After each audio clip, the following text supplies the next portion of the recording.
Word on the streets is that Prince Charles loves terrorists and hates Trump supporters who want to be safe from the terror-loving animals. Prince Charles delivered a warning to Trump and his voters, and it's like worst warning ever, and this is where people confuse real warnings with fake news. For starters, Prince Charles wasn't exactly pointing fingers and warning people in particular, but that's exactly how it was perceived by the public. Perception is his reality, and if he wants to call it a threat, or warning, or whatever, so be it. He might say he was just having a talk and making connections based on his opinions and observations, much like everyone else does. If what he said is considered a warning, then so be it. That certainly won't faze Trump or Americans who support the 45th President of the United States. Prince Charles has warned the lessons of the Second World War are in increasing danger of being forgotten. Speaking at a fundraiser for World Jewish Relief, a humanitarian agency, the Prince of Wales remembered the indescribable persecution endured by Holocaust survivor and former Olympic weightlifting champion Ben Helfgott. Can Prince Charles remind us who's being persecuted these days? Does he not realize that conservatives are the ones under fire for standing up for their country against the sick liberals and their illogical life choices? Jewish people were under the worst conditions while Hitler reigned, and the comparison between then and now is nothing short of irresponsible and demeaning to Jewish people. How dare anyone compare that horrible time period to anything of today? Conservatives are being trashed left and right, called bigots for being patriots, labeled as racist, sexist, and anything else the left can think of. Conservatives are being silenced in a time of free speech. Social media is blocking and controlling what people see, and still, none of the persecution the liberals do to the right-wingers is anything close to what Prince Charles is suggesting or insinuating. I don't know who Prince Charles thinks the real victims are, but whomever they are, he's likely incorrect. If he's talking about Muslims being punished in the travel ban, then too bad. The people coming from the hostile countries don't like America or its people.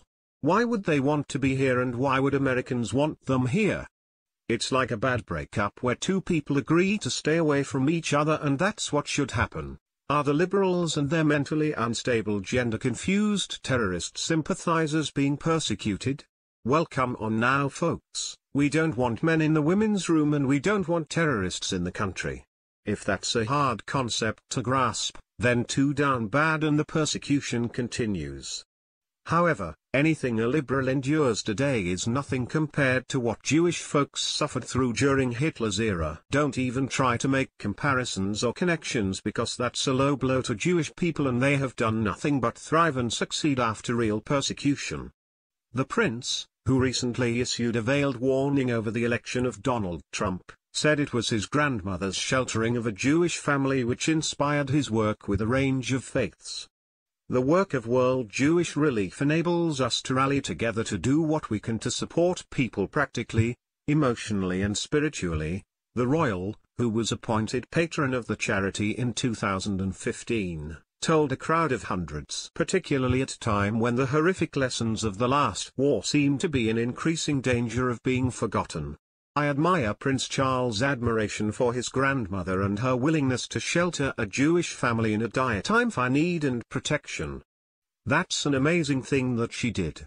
She's clearly noble and honorable, and teaches a lesson on how we should help those in need during dark times. However, if that's any connection to today's refugees, then I say to hell with that. I'd rather send refugees back to their hometown and let them fight for their own, because of how horrible their behavior is everywhere else. Sweden, France, Germany, nothing but increased amounts of crime, theft, gang rape, and worse. The refugees are ungrateful and hate everywhere they go. I'm 100% certain that the Jewish family hosted by Prince Charles' grandmother was a lot more appreciative of what they were given. I'm really certain that the family she sheltered didn't rape anyone in the house, didn't steal from her, and didn't kill anyone. There's a massive difference between the Jewish people of horrific Hitler times and the modern-day refugee who is most likely an uncivilized Muslim rapist. America is undefeated in world wars, and that's the lesson everyone should really remember. Prince Charles better get his SHT together. Follow us on Facebook at Freedom Daily.